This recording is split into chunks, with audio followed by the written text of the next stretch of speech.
Assalamualaikum warahmatullahi wabarakatuh.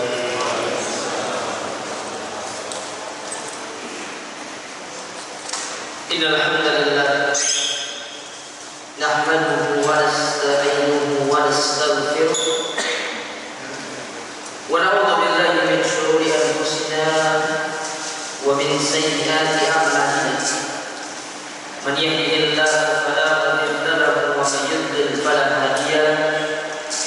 Wa asyhadu an la ilaha illallah wahdahu la syarika lahu wa asyhadu anna Muhammadan 'abduhu wa rasuluh. Ya ayyuhalladzina amanu taqullaha haqqa tuqatih wa la tamutunna illa wa antum muslimun. Amma ba'du fa inna asdaqal hadithi kitabullah wa khairul hudi hudi Muhammadin sallallahu alaihi wa ala alihi wasallam wa syarrul umuri muhdatsatuha fa inna kulla muhdatsatin bid'ah wa kulla bid'atin dhalalah wa kulla dhalalatin finnar. Masyaallah muslimin wal muslimat, para jamaah yang semoga senantiasa dirahmati oleh Allah. Alhamdulillah, kita bersyukur kepada Allah Azza wa Jalla di kesempatan malam hari berbahagia ini.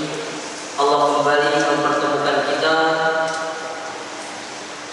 di tempat yang mulia ini, di dalam salah satu majlis di antara majlis-majlis ilmu, dalam salah satu taman di antara taman-taman surga yang ada di dunia.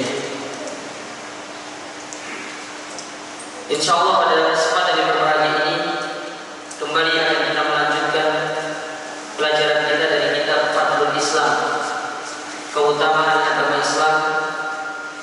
Dan sekarang kita masuk ke dalam hadis Nabi sallallahu alaihi wasallam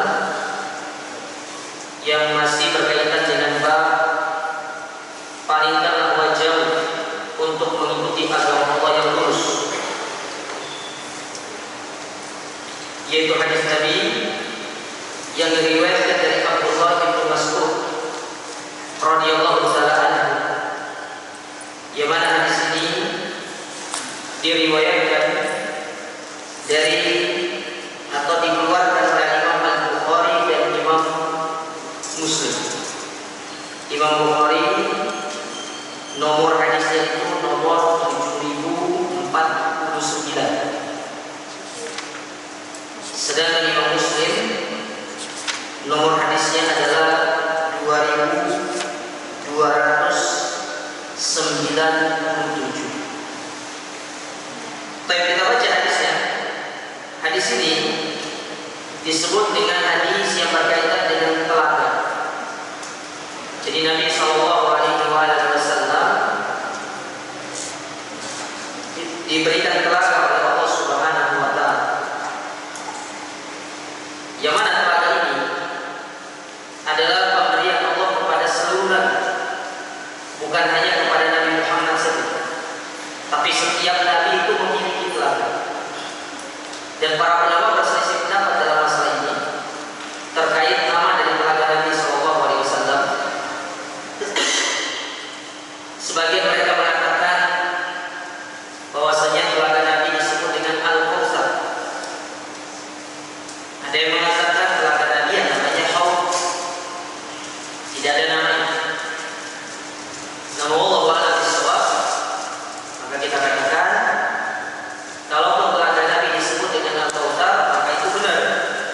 Karena Al-Kautsar itu sendiri adalah pemberian Allah yang banyak, atau kebaikan-kebaikan yang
sesungguhnya mereka itu adalah umat yang melarang itu adalah umat-umat. Maka apa kata Nabi SAW? Maka apa kata para malaikat mengatakan kepada Nabi ketika Nabi mengatakan mereka adalah sahabatku, mereka adalah umatku, kenapa mereka dilarang untuk mendekati telaga? Maka dikatakan kepada Nabi SAW, innaka la tadri ma ahdatsu ba'dak.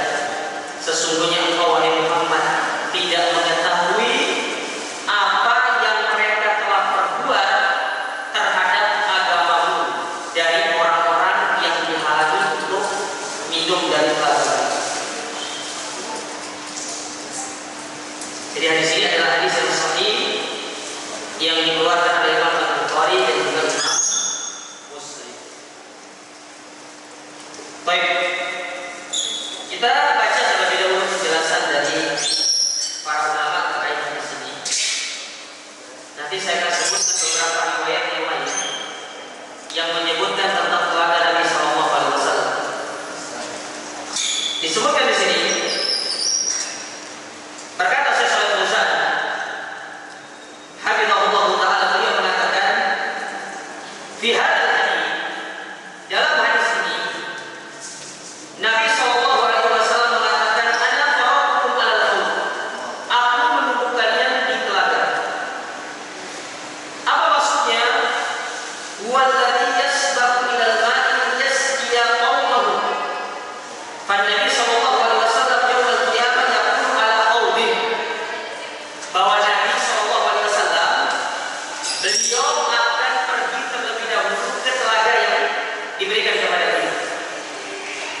Nanti di telaga itu beliau menunggu. Ya, beliau akan menunggu umat-umatnya. Jadi para nabi itu akan datang ke telaganya masing-masing. Dan kemudian di situ para nabi, terutama nabi kita, beliau akan menunggu umatnya datang kepada beliau. Datang kepada beliau. Tuluhu masafatu syahrin. Panjangnya telaga nabi itu masafatu syahrin, sejauh sebulan perjalanan. Jadi panjangnya itu sebulan perjalanan. Dalam beberapa pendapat para ulama, sebulan perjalanan itu mereka mengkonversikan ke kilo itu sekitar 40 kilo. Kali 3 tadi. Berapa? 120 kilo. Itu ada penjelasan para ulama yang seperti itu. Wallahu a'lam, dari penjelasan para ulama ini diantara seperti yang saya sampaikan oleh Syekh Sulaiman Al-Utsaimin di dalam kitab beliau menyebutkan panjangnya telaga Nabi itu sejauh atau sepanjang 120 kilo, pakai meter, kilometer. Ya. Namun sebagian para ulama mengatakan hanya menyebutkan panjangnya telaga Nabi SAW itu, yaitu sejauh 1 bulan perjalanan. Dan mereka tidak menyebutkan apakah 1 bulan perjalanan itu dengan jalan kaki atau menggunakan kuda atau onta. Tidak disebutkan demikian. Namun hanya mereka menyebutkan bahwasanya panjangnya itu adalah 1 bulan perjalanan. Wa arduhu masafatu syahrin. Begitu pula lebarnya. Lebarnya itu juga sejauh 1 bulan perjalanan. Jadi bentuknya itu persegi. Jadi telaga Nabi itu bentuknya apa? Persegi, bukan bunder. Bukan seperti kolam yang dibuat bunder, tapi persegi dia. Panjangnya 1 bulan, lebarnya 1 bulan. Kalau sesuatu yang panjangnya sama sisi itu disebut dengan persegi, ya toh? Nah, bentuknya itu persegi. Ma'u abyadu minal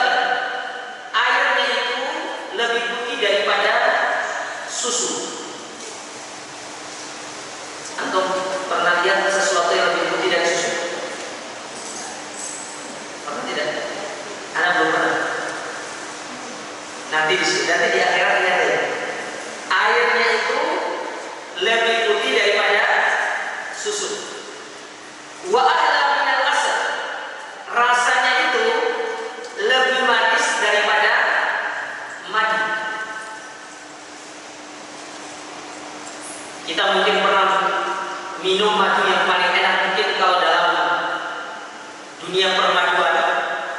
Ini madu dalam kategori benar ya, bukan madu dalam kategori yang lain ya. Madu yang diminum ya. Bukan madu yang bisa menyebabkan diri kebak ya.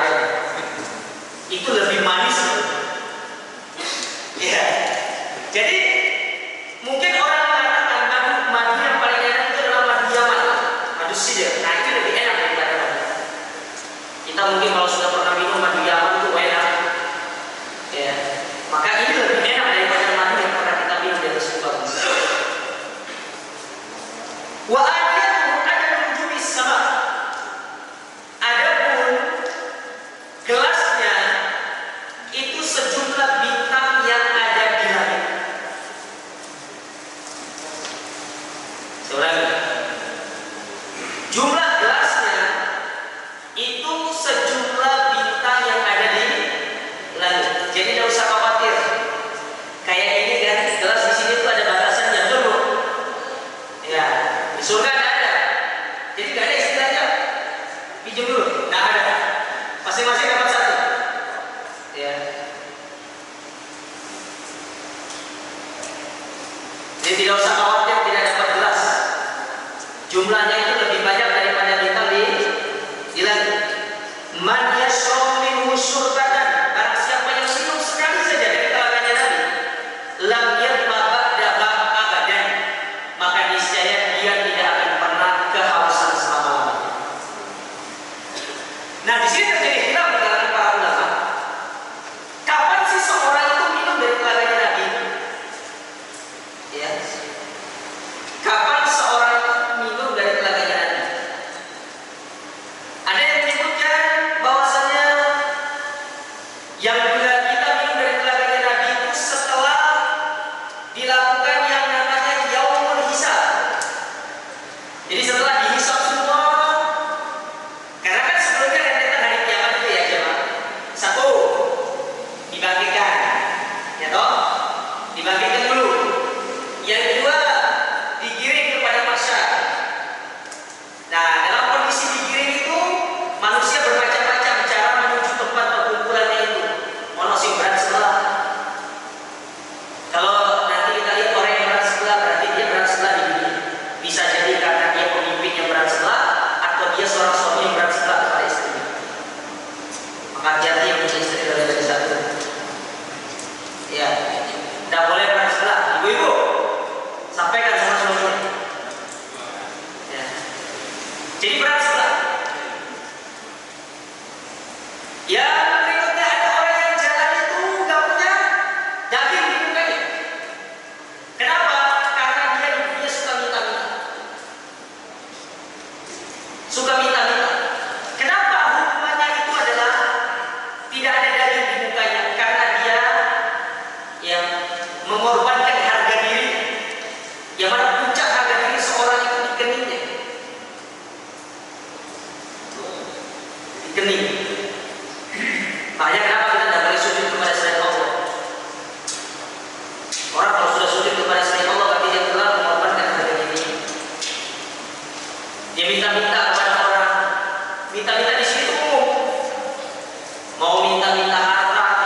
Jadi orang-orang yang suka adzan nanti lehernya panjang.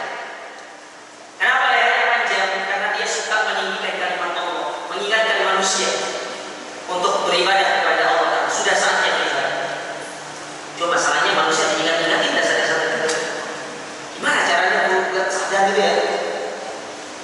Kayaknya masjidnya perlu ada inovasi. Sok awal 100.000 semua. Ya. Sok 2 75.000. Ada tuh 75.000 kan? Nah, gitu ya. Insya Allah masjidnya ramai. Tidak akan sepi. Yang ada takdirnya yang bangkrut. Ini kita diingatkan ya, ada Rasulullah, kita diperintahkan untuk menjawab panggilan Allah Subhanahu wa taala. Kita ini harus sadar ya, status kita itu Abdullah, hamba Allah. Seorang hamba dipanggil sama Tuhannya segera datang. Kita saja dipanggil sama pimpinan kita, siap kemana? Siap diperintah kemana? Ini manusia. Apalagi ini Allah yang mengerti. Harus lebih siap. Nah, ketika kita berjalan, ini masih ada katanya kumpul di situ di padang mahsyar. Apa yang terjadi di situ? Semuanya pada kebingungan. Kenapa kebingungan? Panas. Kenapa panas? Matahari didekatkan dari kepala sejauh 1 mil. Ada 2 penafsiran mil di situ dalam bahasa Arab. Mil yang pertama 1 mil ya sekian kilo. Sedangkan mil yang kedua seperti yang disampaikan oleh Sulaiman ibn Amir. Kata beliau seperti ujung runcing yang terdapat pada celah yang sering digunakan oleh zaman dulu yang pemilihan itu. Nah kalau dicabut ada ujung yang panjang runcing itu, nah itu namanya mil dalam bahasa Arab. Dari kepala itu ini aja yang berjuta-juta mil sudah panas ya. Gimana kondisi manusia di situ? Yusyarun nasa kubatan uratan bulan kuma. Dikumpulkan tidak beralas kaki, tidak berpakaian, tidak memiliki harta benda, tidak dihitan. Antum yang dihitan, kita masih laki-laki. Nah tidak dihitan nanti kembali seperti kita dilahirkan. Kita tidak ada pakaian, tidak ada harta benda yang kita banggakan di dunia, semuanya itu tidak ada manfaatnya. Benar-benar kita akan bertaruh dengan ilmu, dengan apa? Dengan amal yang kita telah persiapkan selama di dunia.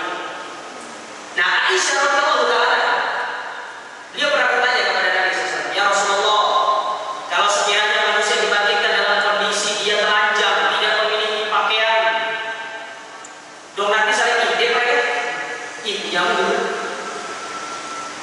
Nah ini dia perempuan dia, kata Nabi SAW, tidak ada lagi waktu untuk kita intip. Kita akan fokus dengan diri kita sendiri. Kita akan benar-benar memikirkan tentang bagaimana keselamatan diri kita. Nah, ketika matahari didekatkan itu, manusia itu tenggelam dengan keringatnya. Ada yang sampai mata kaki, sampai lutut, sampai pinggang, sampai perut, sampai dada, bahkan keringat itu masuk dalam kerongkongannya. Di sini terjadi khilaf di kalangan para ulama. Apakah meminum dari telaganya Nabi itu setelah syafaat? Karena dari situ setelah syafaat itu, jadi manusia datang kepada Nabi Adam minta supaya berdoa disegerakan ditegakkannya hari Yaumul Hisab, hari perhitungan. Datang kepada Nabi Nuh tidak bisa, datang kepada Nabi Ibrahim tidak bisa, datang kepada Nabi Musa tidak bisa, datang kepada Nabi Muhammad baru. Nah di sini terjadi khilaf di kalangan para ulama. Apakah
harri wa tulul maqam.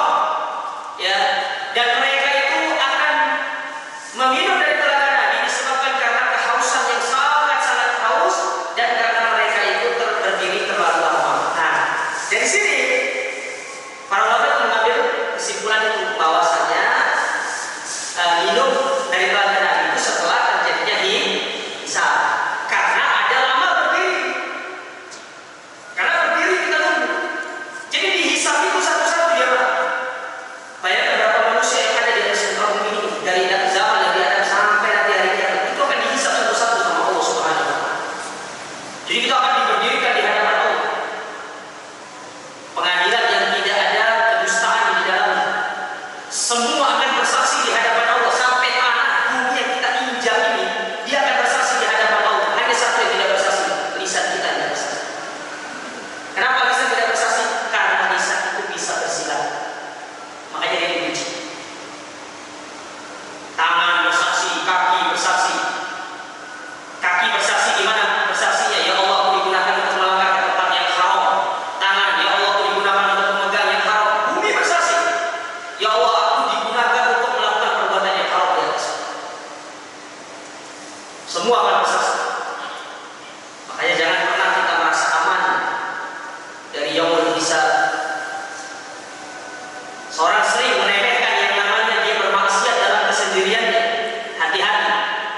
Ya, di tengah kesendirian kita ketika kita bermaksiat, itu Allah Subhanahu wa taala merekam semua jejak kita. Semuanya akan ditampakkan nanti di hari kiamat.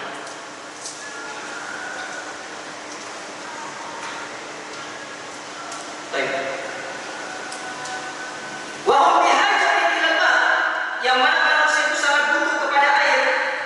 Fayasqihim sallallahu alaihi wasallam biyadihi. Maka Nabi sallallahu alaihi wasallam pun akan memberikan dengan tangan beliau. Illa man kana qad ghayyara dinahu. Namun ada orang-orang yang tidak diberikan minum dari telaga ini. Siapa mereka? Yaitu orang-orang yang telah merubah agamanya Nabi, yang melakukan perkara baru dalam urusan agama. Ini dia. Ini hati-hati terhadap berubah ajaran Nabi. Saya pernah sampaikan di sini. Melakukan variasi dalam ibadah, selama itu ada contohnya diperbolehkan. Contoh, doa iftitah itu tidak hanya satu, betul kan? Ya. Antum memvariasi sholat zuhur iftitah satu, sholat asar iftitah yang kedua, sholat maghrib iftitah yang ketiga, gak ada masalah. Yang penting riwayatnya sahih. Yang salah itu aku gabung tiga-tiganya dalam satu sholat. Karena cuma satu aja yang diperintahkan kepada kita. Disuruh pilih salah satu.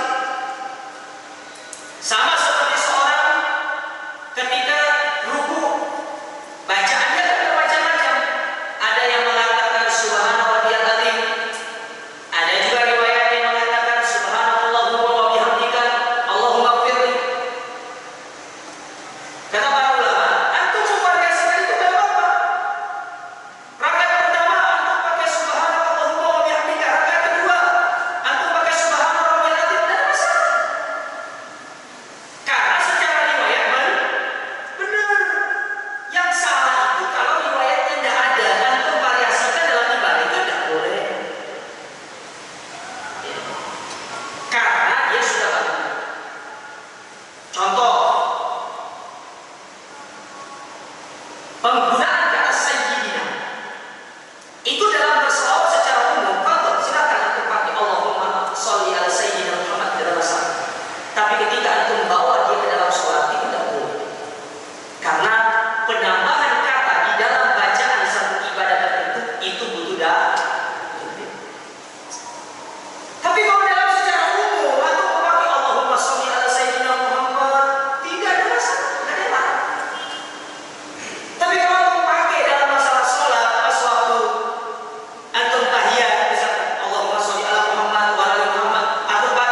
Nah, apa sih tujuan Islam memberikan banyak variasi seperti itu?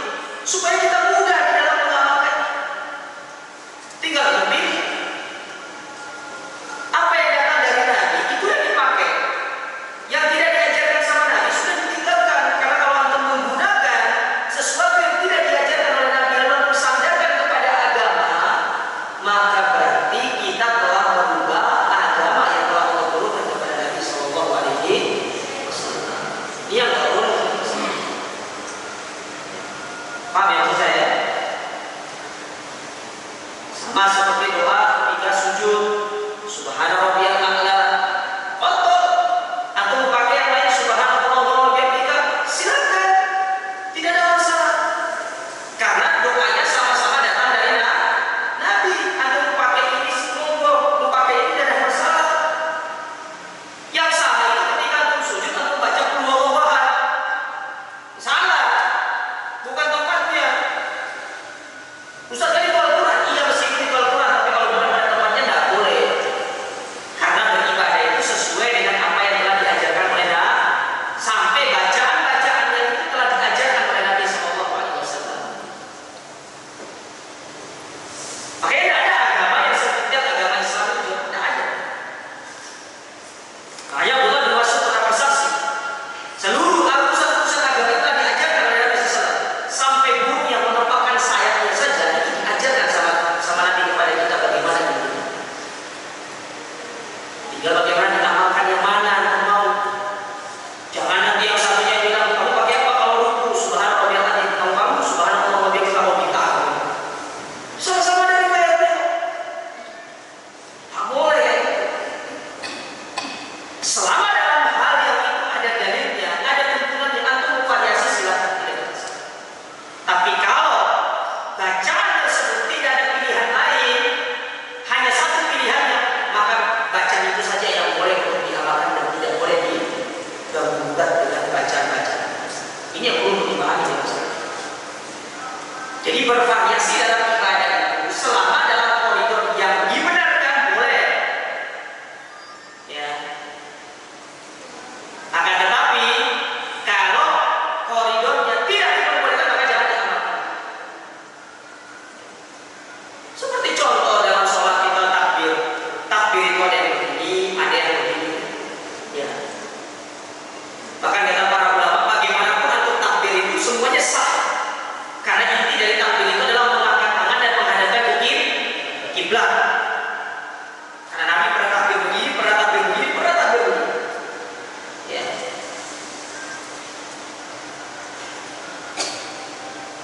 Ada baca. Nah, di sini siapa yang dihalangi dari meminum dari telaga Nabi? Mereka yang merubah agama, yang sudah sempurna agamanya tapi dirubah ditambah-tambah. Oleh karena itu benar kata Imam Ibnu Qayyim. Ibnu Qayyim pernah mengatakan manusia itu disesatkan dari 7 pintu. Dari 7 pintu. Pintu yang pertama pintu kesyirikan. Ini pintu yang pertama. Dan ini yang menimpa kaumnya Nabi Nuh. Ketika mereka didatangi oleh syaitan dan membisikkan kepada mereka untuk menyembah. Pertama membuat gambar. Setelah itu dibisiki untuk membuat patung. Setelah itu dibisiki lagi untuk menyembah kepada patung itu. Dan itu awal mula terjadi kesyirikan di atas kaum. Jadi kalau antum ditanya, kesyirikan terjadi pertama kali di mana? Pada zaman Nabi Nuh. Adapun kemaksiatan pertama kali yang terjadi di atas muka bumi yaitu pembunuhan. Ketika dua anak Adam yang bernama Qabil dan Qabil saling bunuh. Ini perlu dibedakan. Ya. Itu pintu pertama syirik. Pintu yang kedua, pintu mengada-ada dalam urusan agama. Itu perbuatan-perbuatan yang dianggap mirip sama agama, padahal itu bukan dari agama, tapi nisbatnya kepada agama.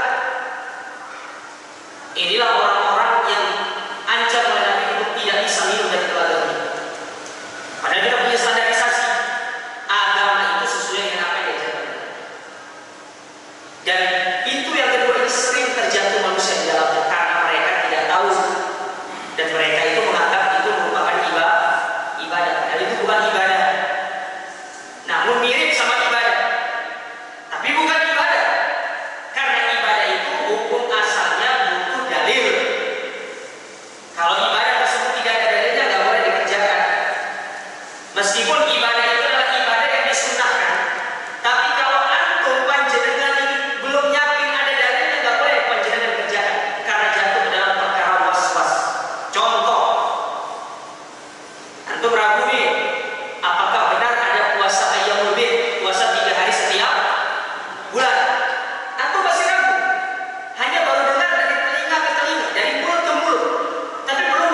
disibukkan dengan perkara-perkara yang mubah sehingga perkara itu menjadi haram. Contoh, main bola. Main bola itu boleh atau tidak? Boleh. Tapi kalau untuk main bola dari pagi sampai malam boleh atau tidak? Anda boleh tuh. Mancing. Mancing itu boleh atau tidak? Kalau mancingnya dari pagi sampai maghrib dan sholat, ya jadinya nggak boleh. Nggak boleh jadi.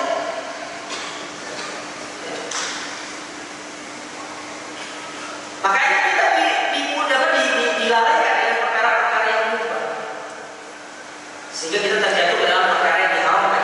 Mubah itu boleh, tapi tidak boleh berlebihan. Kalau berlebihan jadinya perkara yang haram. Ya, karena masuk ke dalam pengumuman ayat wala tubadzir, jangan kalian berlebihan. Yang keenam, kalau tidak bisa dengan perkara tersebut, maka masuk ke dalam pintu kita dilupakan dari perkara yang prioritas dan hanya sibuk dengan perkara yang bukan prioritas. Contoh, semangat sholat malam, tapi tidak pergi ke masjid sholat subuh. Yang penting yang mana? Sholat malam atau sholat subuh? Sholat subuh. Bangunnya masuk jam 2, sholat sampai jam 3, kita jam masih 1 jam lagi istirahat dulu. Tahu-taunya bangun jam 6.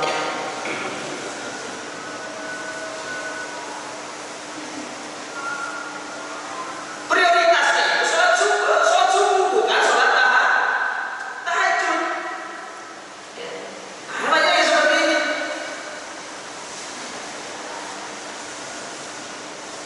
Kita disibukkan dengan sesuatu yang bukan prioritas kita, padahal prioritas itu yang penting.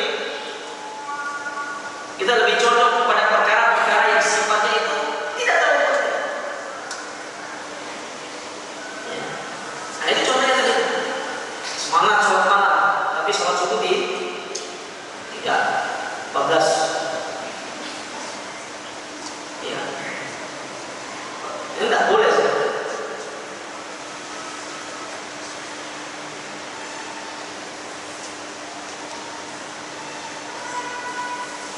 Kalau yang keenam ini tidak bisa, masuk yang ketujuh. Nah, yang ketujuh ini kata Imam Ibnu Qayyim, yang ketujuh ini tidak ada yang salah. Semuanya kena, sampai Nabi SAW pun kena. Apa itu? Kita diganggu ketika kita sedang melakukan satu ibadah. Makanya kalau antum takbir Allahu Akbar terus berpikir kunci motor terus berkunci, itu gambar setan. Antum takbir Allahu Akbar, ibunya ini kayaknya dapur dimatikan kumpulnya. Itu gangguan setan. Karena Nabi SAW pernah menceritakan dalam sebuah riwayat ketika beliau sholat, ada jin yang mengganggu beliau lewat di depan beliau.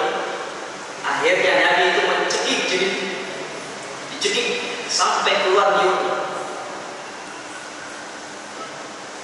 Tapi kan kita tidak bisa lihat jin.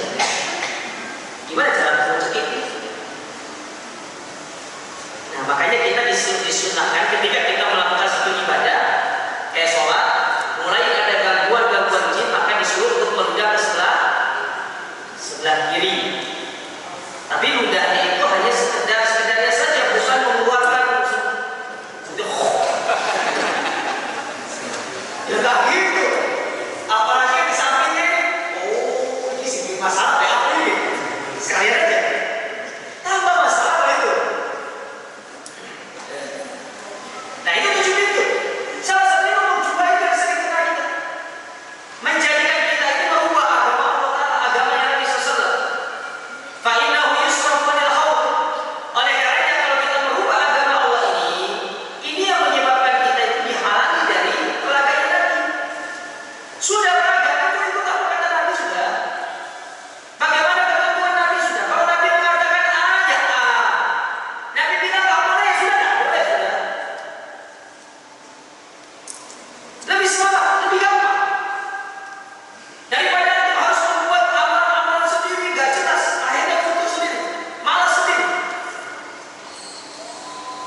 Baik.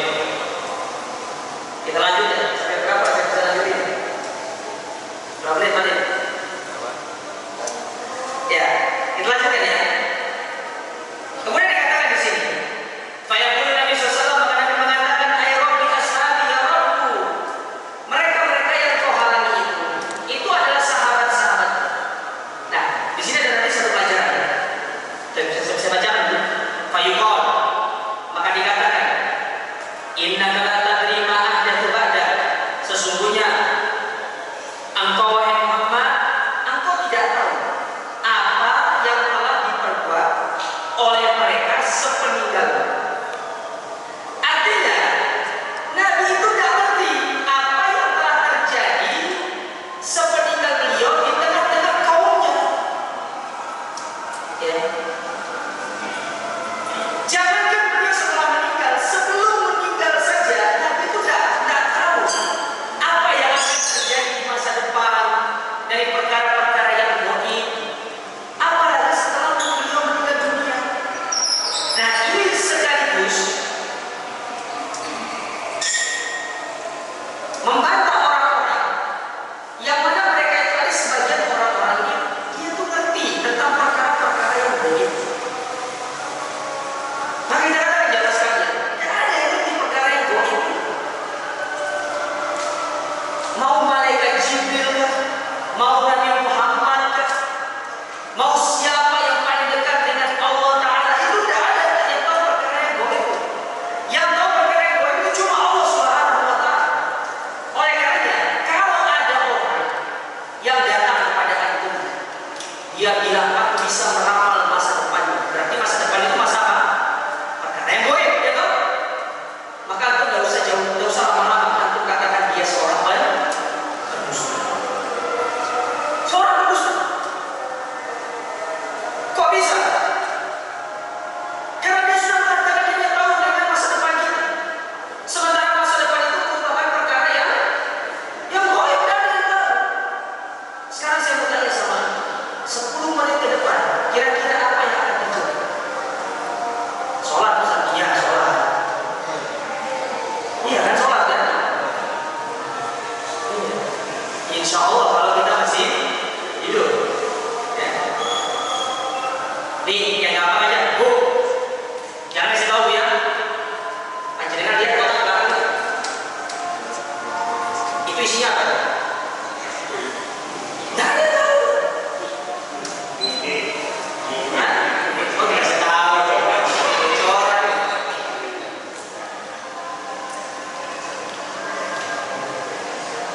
Ini saya kasih hadiahnya ke adik saya ya. Tinggal berapa jumlah tisu di sini? Loh iya, kok ibu ini?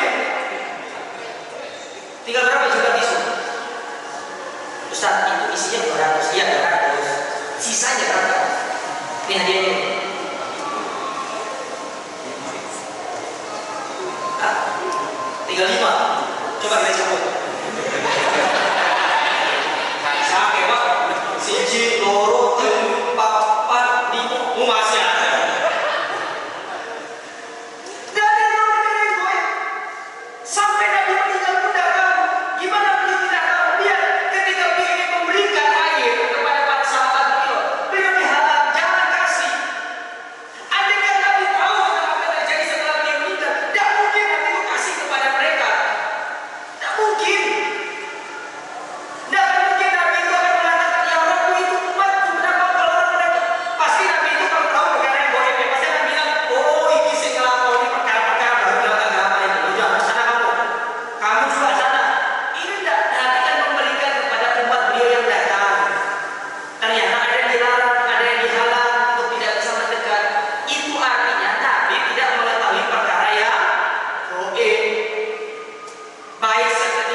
17.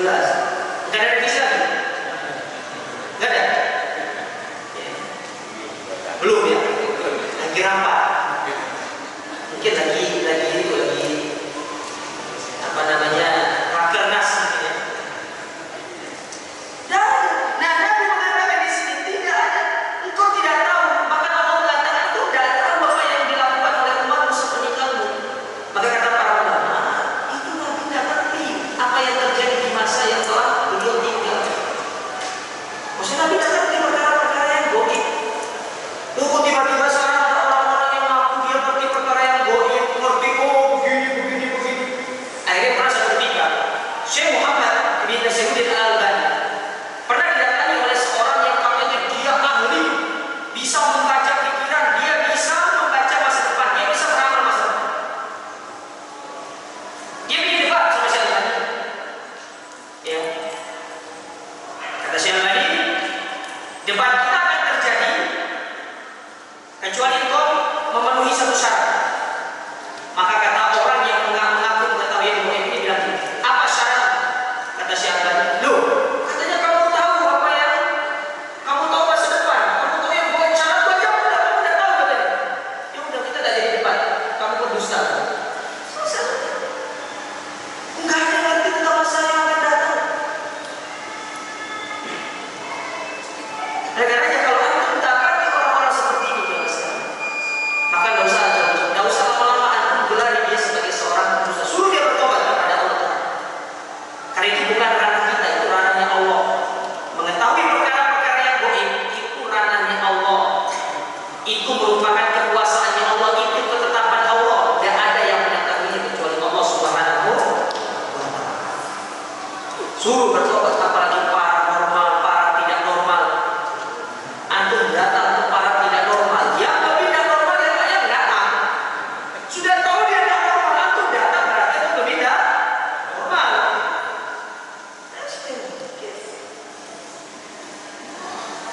Nah, ini teladan Nabi SAW. Jadi Nabi itu punya teladan. Dan ini waktu sebenarnya masalah teladan ini masih panjang. Nanti coba kita lanjut pada selesai lebaran. Ini kan terakhir dalam ketemu ya. Terakhir insya Allah karena bulan depan sudah masuk puasa.